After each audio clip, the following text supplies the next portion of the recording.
Okay, Assalamualaikum dan selamat pagi. Okay, hari ini kita masuk kelas ekonomi.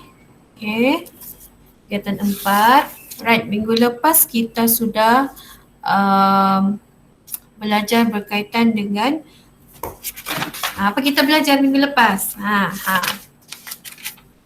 Keanjalan harga permintaan. Okay. So, dia berkaitan dengan keanjalan harga permintaan. So, minggu ni, hari ni kita akan masuk keanjalan harga penawaran.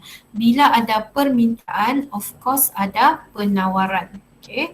So, keanjalan harga ni dia terbagi pada dua lah. Okay. Keanjalan harga permintaan yang kita sudah belajar minggu lepas. Belajar baru-baru ni, okay, minggu lepas dan minggu ni. So, hari ini kita akan masuk keanjalan harga penawaran. Okay. Kamu boleh buka muka surat 101 buku teks. Okay. 2.26. Okay, cikgu pun ada, cikgu juga akan paparkan jugalah.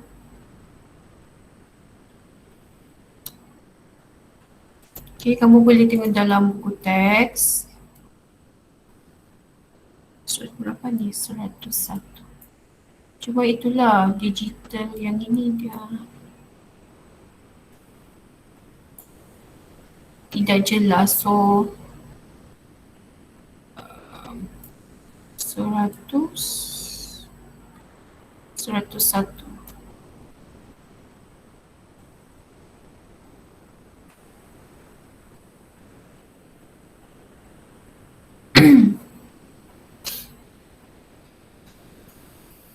Okay, 101. Okay, 2.2.6. Okay, kalau dalam buku teks kamu. Okay, tapi disebabkan tidak berapa jelas, okay, cikgu guna satu guna nota lah. Okay. Macam ada yang join je.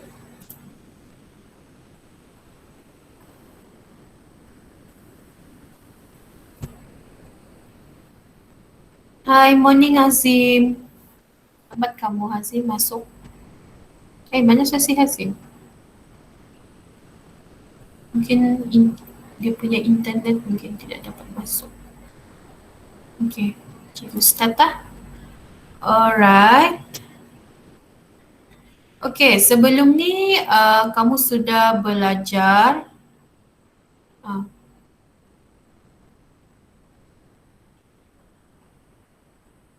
Hi, morning Genevieve. Okay, kita baru mau start lah.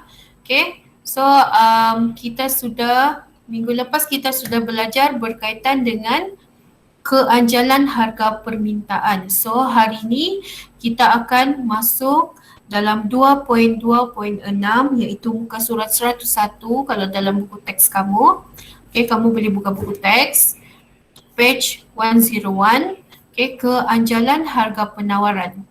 Okay, bila ada keanjalan harga permintaan, of course kamu kena tahu juga. Okay, kamu kena ukur menggunakan keanjalan harga penawaran. Okay. Okay, macam hari tu keanjalan harga permintaan dia adalah untuk mengukur peratus perubahan dalam kuantiti yang diminta.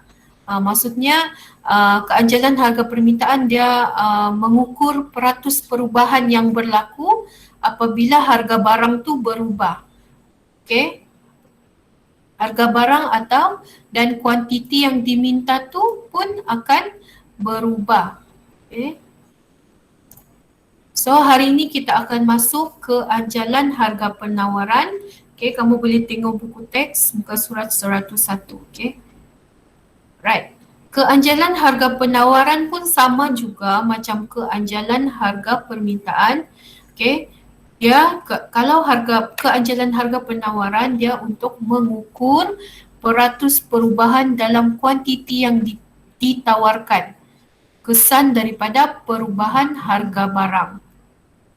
Okay. Keanjalan harga penawaran ni dia memberi kita untuk mengukur peratus perubahan apabila ada sesuatu perubahan harga barang berlaku. Okey? Okey. Okey, macam mana kamu mahu mengira keajalan harga penawaran atau ES? Okey, ES ni maksudnya elasticity supply. Okey, ataupun keanjalan penawaran. Okey, dia sama sahaja dia punya formula macam kamu kira untuk keanjalan permintaan. Okay, sama sahaja, cuma ini saja kamu tukar ES, lepas tu persen perubahan kuantiti yang ditawarkan bahagi persen perubahan kuantiti perubahan harga. Okay, persen perubahan harga. Okay, sama juga kamu cara kamu mengira.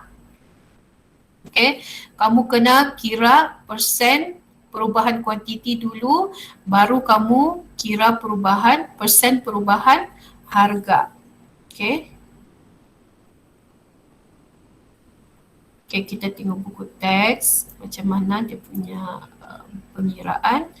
Okay, dia ada contoh. Okay, contoh di sini. Okay, pengiraan. Hitung nilai keanjalan harga penawaran bagi kasut apabila harga kasut meningkat dari RM50 ke RM52.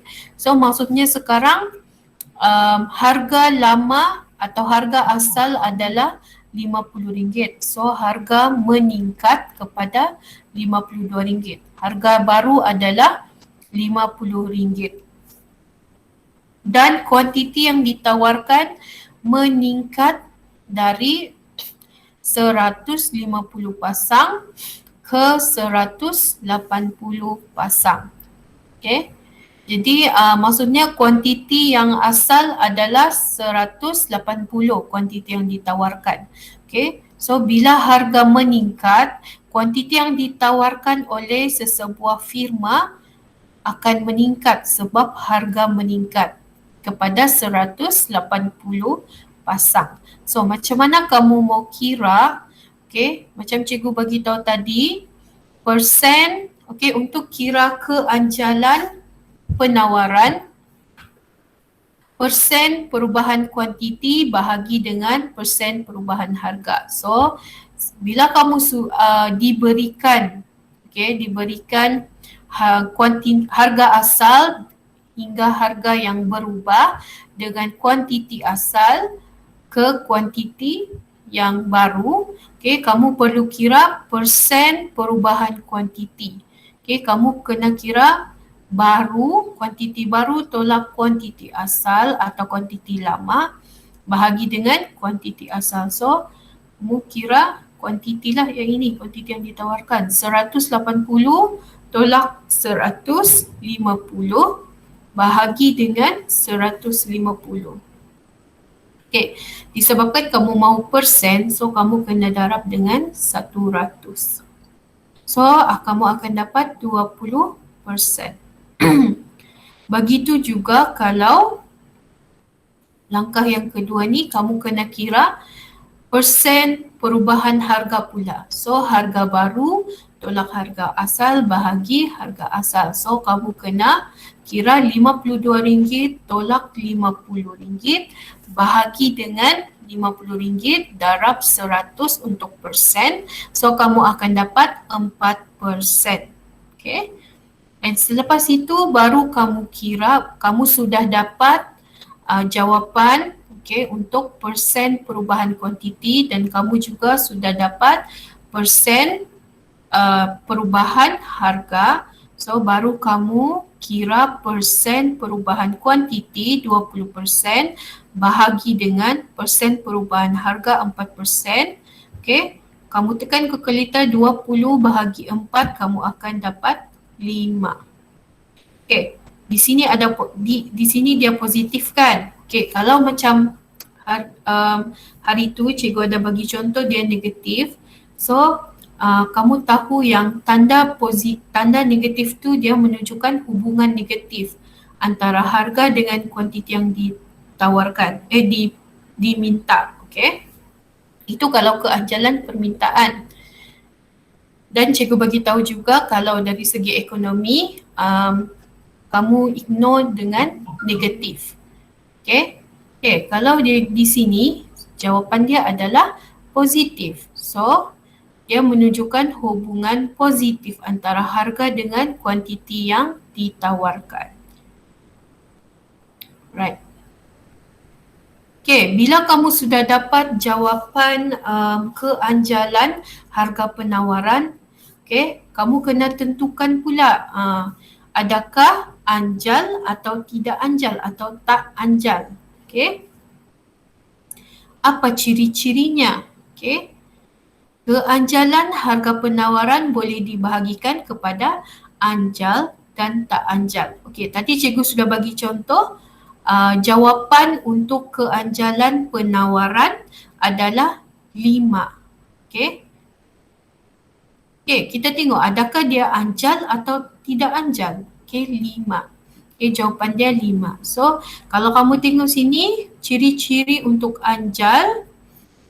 Okey, ES, penawaran, keanjalan penawaran kalau lebih daripada 1 adalah anjal. Okay, kalau tidak anjal, kalau dia kurang daripada 1 adalah tidak anjal. So tadi jawapan yang contoh tadi adalah nombor 5 kan. Okay, keanjalan penawaran adalah 5. So dia adalah lebih daripada 1. Maksudnya dia anjal.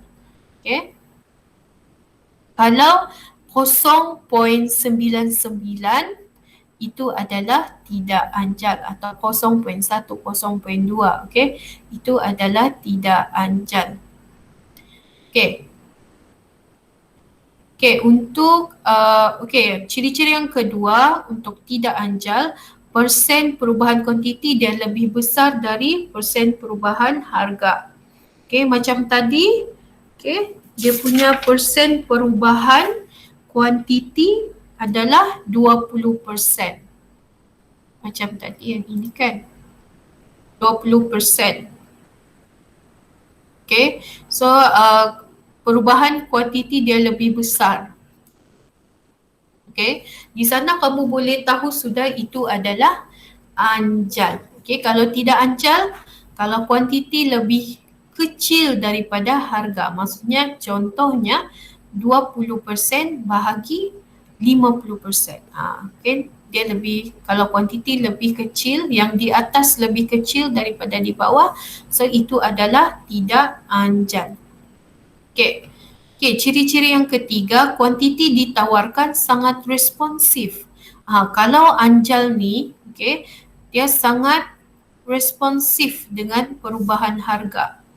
Okay. Contohnya, jika harga sesuatu barang tu meningkat sebanyak 10%, so kuantiti yang ditawarkan juga akan meningkat lebih daripada 20%. Sebagai contoh, biasanya firma atau perniagaan yang berkaitan dengan barang perkilangan pembuatan, maksudnya macam baju. Okay, disebabkan kilang dia boleh produce banyak barang. So bila harga meningkat, di sanalah kilang akan keluarkan atau akan tawarkan banyak, dia akan lebihkan kuantiti, okay, supaya dia boleh dapat hasil yang lebih banyak, okay, sebab harga meningkat. Okay. Okey, selepas tu kelup didih berbentuk landai. Kamu boleh tengok dalam buku teks macam mana graf yang diberikan.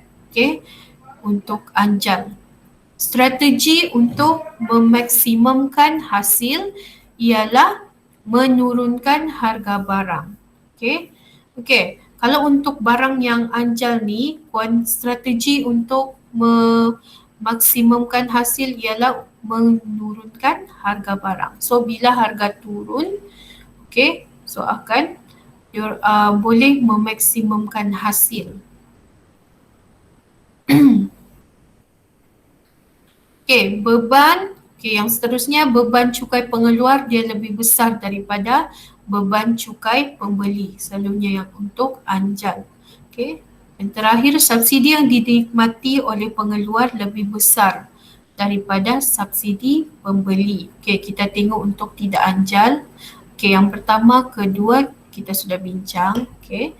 Okey, yang ketiga, kuantiti yang ditawarkan kurang responsif. Kalau anjal tadi dia sangat-sangat responsif dengan perubahan harga. Okey, kalau tidak anjal dia kurang responsif terhadap perubahan harga. Sebagai contoh, jika harga menurun 20%, kuantiti ditawarkan menurun juga atau kurang daripada 20%. Okey, sebagai contoh barang pertanian. Oi, suara cikgu. Okey, sebagai contoh barang-barang pertanian. So kalau barang-barang pertanian ni, okey, sebagai contoh kalau harga meningkat, harga pertanian meningkat, pengeluarannya akan tidak dapat ditambah serta-merta sebab dia bergantung kepada berapa banyak barang pertanian. Okey. Jadi kalau ada so pengeluarannya tidak dapat ditambah, maka penawaran barang tersebut adalah tidak anjal. Okey, sebagai contoh beras padi kan. Okey. Okey, untuk keluk didi berbentuk curam ni kamu boleh tengok dalam buku teks sendiri. Okey. Okey, strategi untuk memaksimumkan hasil adalah untuk menaikkan harga barang. Okey, sebab barang yang tidak anjal ni kita tidak boleh sebab bila harga kurang, kuantiti yang ditawarkan pun kurang. Okey, jadi untuk strategi untuk memaksimumkan hasil untuk tidak anjal ni, barang tidak anjal adalah menaikkan harga barang. Okey. Right. Lepas itu macam tadi kalau anjal beban cukai pengeluar dia lebih besar. Okey, kalau yang tidak anjal dia lebih kecil daripada beban cukai pembeli. Okey, sama juga macam subsidi lah. Okey. Yang penting di sini kamu kena ingat yang ini, yang keanjalan lebih besar dari satu, kurang satu. Okey, ciri-ciri yang utama, okey, yang di atas ni. Okey. So sekarang kita masuk kepada penentu keanjalan harga penawaran. So terdapat banyak faktor yang mempengaruhi keanjalan harga penawaran sesuatu barang. Okey. Dia ada 6. Okey, ada 6 penentu keanjalan harga sesuatu barang yang faktor yang mempengaruhi. Ada 6 faktor yang mempengaruhi. Okey, yang mempengaruhi sesuatu firma untuk menentukan keanjalan harga penawaran. Okey, faktor yang pertama tambahan kos. Okey. Okey, penawaran kalau dia anjal, dia hanya apabila memerlukan tambahan kos pengeluaran yang sedikit. Okey, kalau anjal, kalau tambahan kos, dia hanya memerlukan tambahan kos pengeluaran yang sedikit. Tetapi kalau harga penawaran kalau tidak anjal, dia memerlukan tambahan kos pengeluaran yang sangat besar. Okey, apabila ada penawaran sesuatu barang.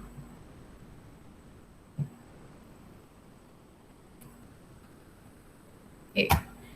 Faktor yang kedua, corak penggunaan faktor pengeluaran. Okey. Corak penggunaan faktor pengeluaran. Okey. Yang untuk anjal, faktor pengeluaran dia mudah diperoleh dan ditambahkan. Okey, mudah diperoleh dan ditambah. Okay, kalau tidak anjal ni dia memerlukan faktor pengeluaran yang tertentu atau sukar untuk diperoleh. Okay. Sebab dia lebih kepada, kalau tidak anjal dia lebih kepada macam barang pertanian kan. Dia sukar untuk diperoleh serta-merta. Okay, kalau untuk anjal dia lebih kepada barang-barang perkilangan, pembuatan, so mudah untuk diperoleh dan mudah untuk ditambah. Okay. Yang ketiga, faktor masa. Okay, kalau anjal jangka masa panjang kerana faktor pengeluaran mudah diubah kalau dalam perkilangan. Okay. Kalau tidak anjal, jangka masa akan pendek kerana penambahan pengeluaran adalah terhad. Okay, faktor yang keempat, bilangan firma dalam pasaran. Okay, kalau anjal, okay, bilangan sesuatu barang dia akan menjadi anjal sekiranya bilangan firma dalam pasaran adalah banyak. Okay, kalau tidak anjal, bilangan firma dalam pasaran sedikit. Okay. Okay, yang kelima, faktor mobility, faktor pengeluaran. Okay, jika faktor pengeluaran yang digunakan untuk menghasilkan sesuatu barang, dia boleh dipindahkan dengan mudah. Okay.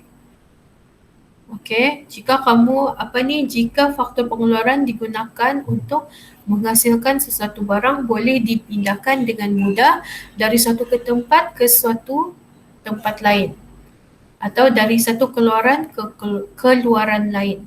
Okay. Berbeza pula dengan tidak anjal sebab faktor pengeluaran dia adalah sangat rendah atau sebab dia tidak boleh dipindahkan dengan mudah.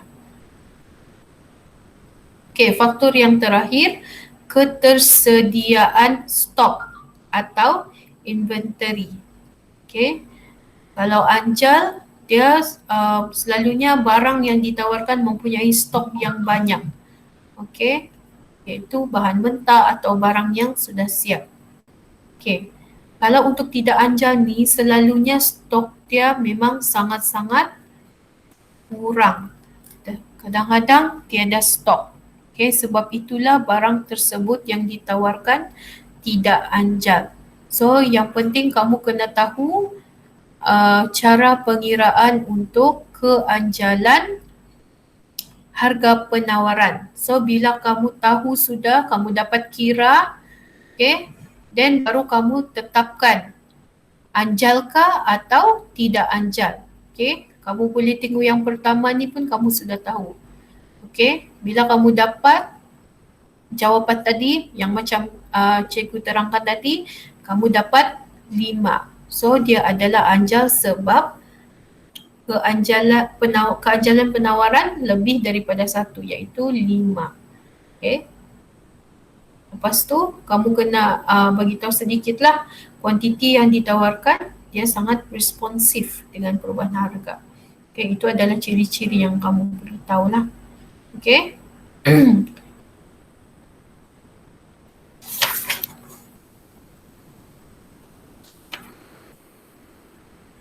Okay, untuk kepentingan keanjalan harga kepada firma, dia sama juga macam kepentingan keanjalan harga yang untuk untuk permintaan. Okay, dan formula dia pun sama, jumlah hasil bersamaan kuantiti darab dengan harga. Okay. So, bila jumlah hasil berbeza dengan jumlah untung kerana ia belum mengambil kira kos pengeluaran yang terlibat.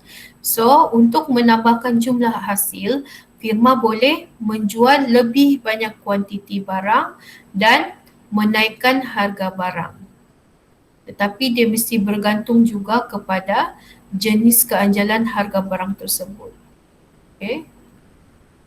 Sebab bila kamu tahu dalam keanjalan permintaan, okay, bila dia anjal, so kamu boleh naikkan harga lah.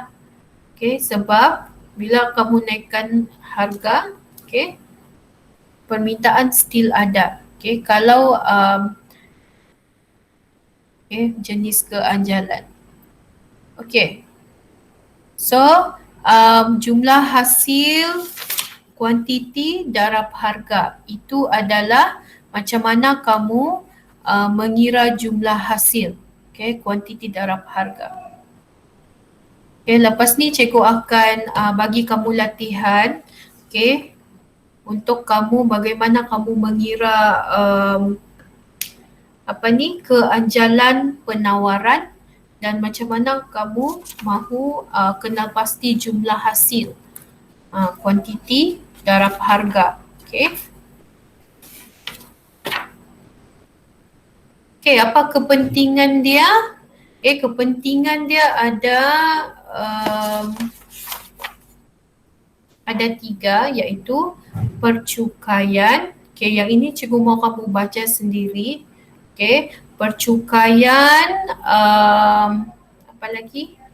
Okay, dia ada graf, okay, per subsidi, okay, dengan ada 2, okay, percukaian dengan subsidi.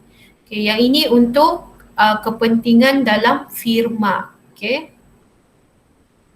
Okay, kepentingan keanjalan ni dia ada 2 tadi, okay, firma dan kerajaan. Okay, ini untuk firma, okay. Firma tu yang tadilah jumlah hasil, kuantiti darab harga. Okay, kalau kerajaan, kepentingan kepada kerajaan dia terbagi pada 2 lah, percukaian dan subsidi. Yang ini cikgu mau kamu baca sendiri. Okay, dia ada graf juga. Okay, cikgu akan bagi kamu latihan, okay, untuk sebagai kamu refresh lah apa yang cikgu ajar kamu. Okay, cepat.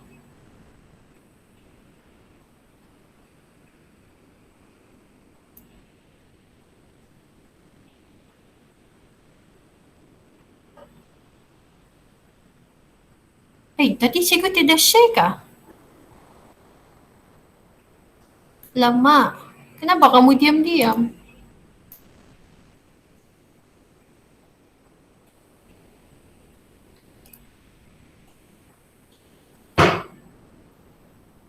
Okay. Yang penting kamu sudah, cikgu harap kamu ada tengok dalam buku teks lah. Okay.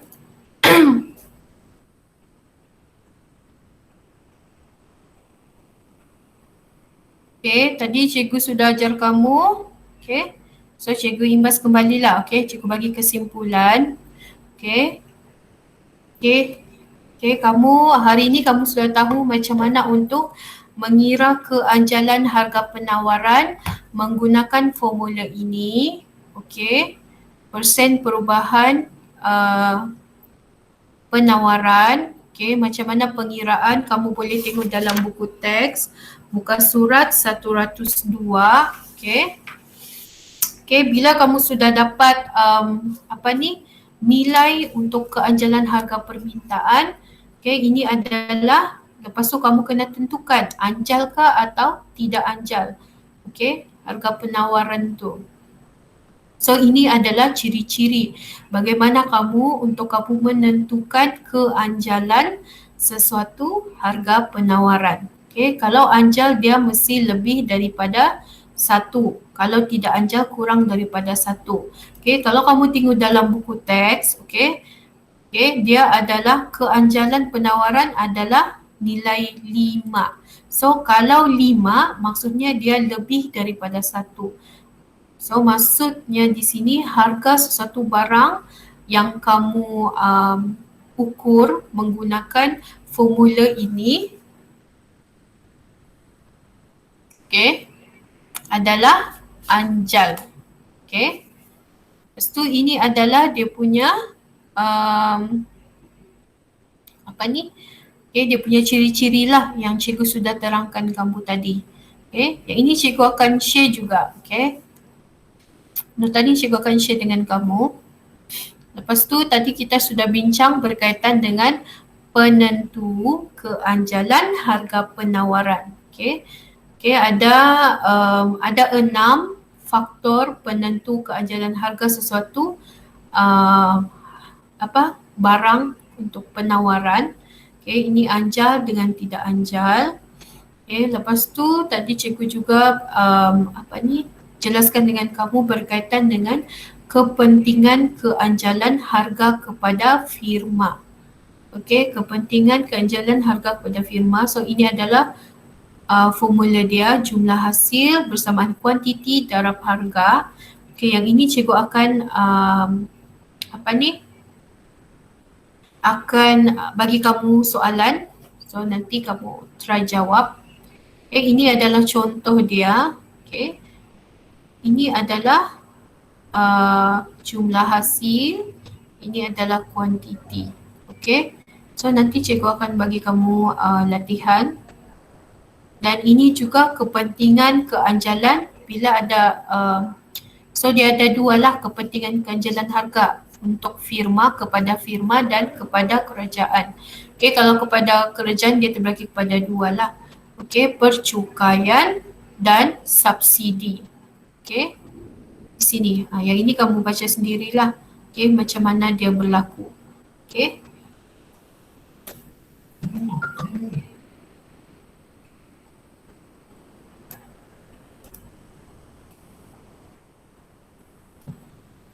So hari ini kita ada 6 orang. Sekejap cikgu menggambar dulu.